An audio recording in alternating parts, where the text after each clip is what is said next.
Bonjour, bienvenue dans l'antre du dragon conteur.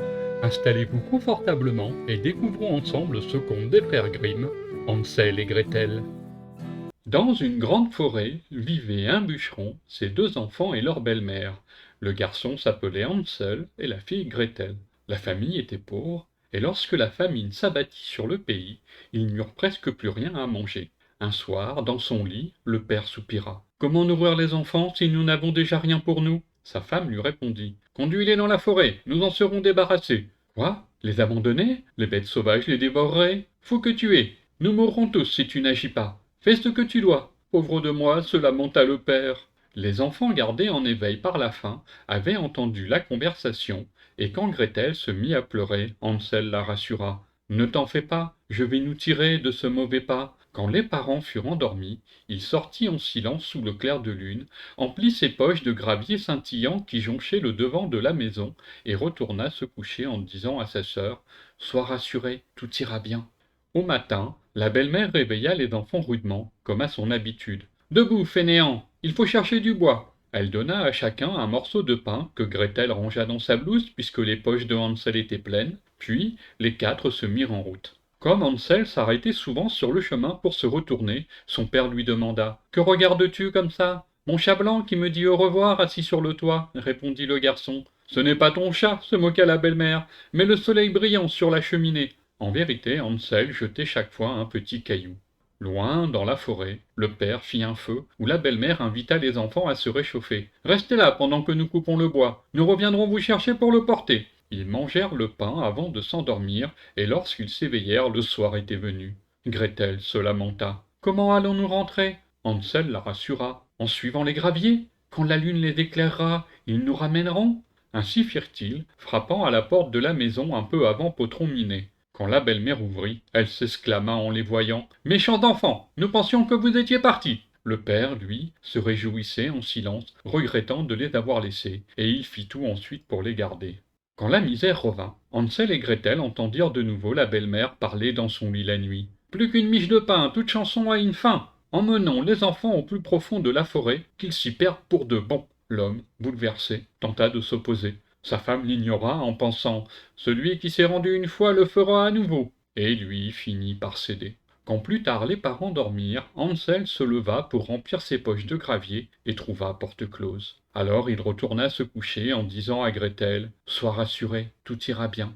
Au matin, la belle-mère réveilla les enfants rudement, comme à son habitude. « Debout, fainéants, il faut chercher du bois !» Elle donna à chacun du pain, et si Gretel rangea son morceau dans sa blouse, Hansel fourra le sien dans sa poche et commença à l'écraser, le broyer, le briser. Puis les quatre se mirent en route. Comme Hansel s'arrêtait souvent sur le chemin pour se retourner, son père lui demanda « Que regardes-tu comme ça ?»« Ma colombe qui me dit au revoir, posée sur le toit, » répondit le garçon. « Ce n'est pas ta colombe, se moqua la belle-mère, mais le soleil brillant sur la cheminée. » En vérité, Hansel jetait chaque fois quelques miettes de pain.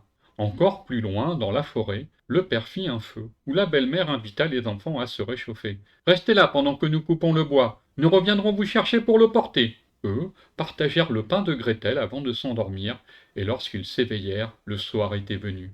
Gretel se lamenta. « Comment allons-nous rentrer ?» Hansel la rassura. « En suivant les miettes. Quand la lune les éclairera, elles nous ramèneront à la maison. » Malheureusement, les oiseaux des bois les avaient toutes mangées. Quand Gretel se mit à pleurer, Hansel lui prit la main. « Ne t'en fais pas, je vais nous tirer de ce mauvais pas. » Ils avancèrent sous les arbres jusqu'à Potron Minet, et encore tout le jour entier jusqu'à la nuit tombée. Ils étaient si affamés, si épuisés, que leurs jambes refusaient de les porter.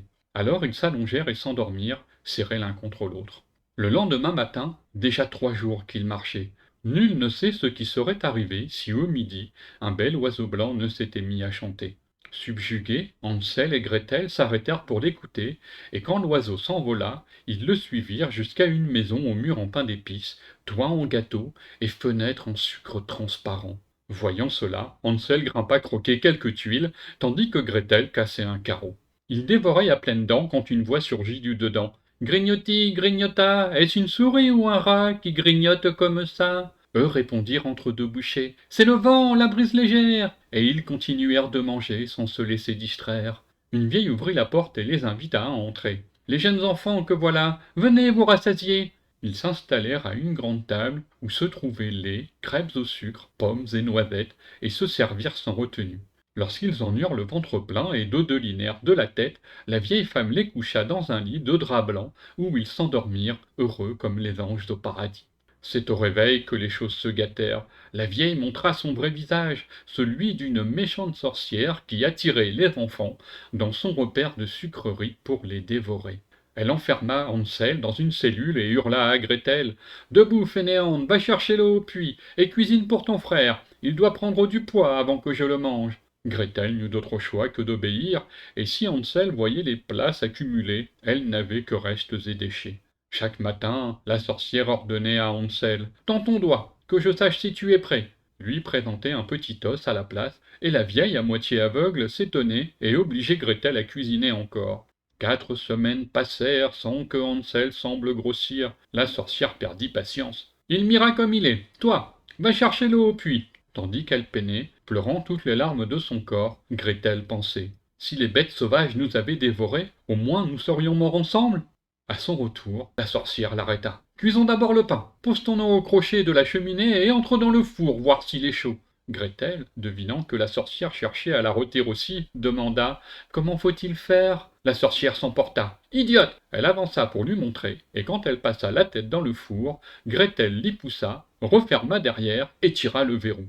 Tandis que la sorcière brûlait, Gretel délivra son frère. « Hansel, nous sommes libres, la sorcière est morte !» Ils tombèrent dans les bras l'un de l'autre en pleurant de joie.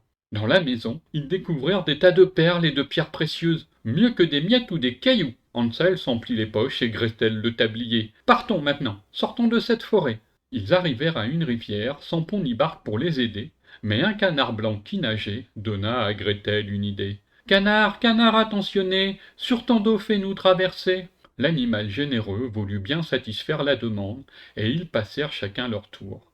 Après un au revoir de la main, ils repartirent dans la forêt, devenus soudain familières, et aperçurent enfin la maison de leur père. Ils se précipitèrent pour lui sauter au cou, lui ne put retenir ses larmes. Leur belle-mère, morte entre-temps, ne vit pas la pluie de trésors qui s'abattit sur le plancher quand Gretel secoua son tablier et Hansel vida ses poches.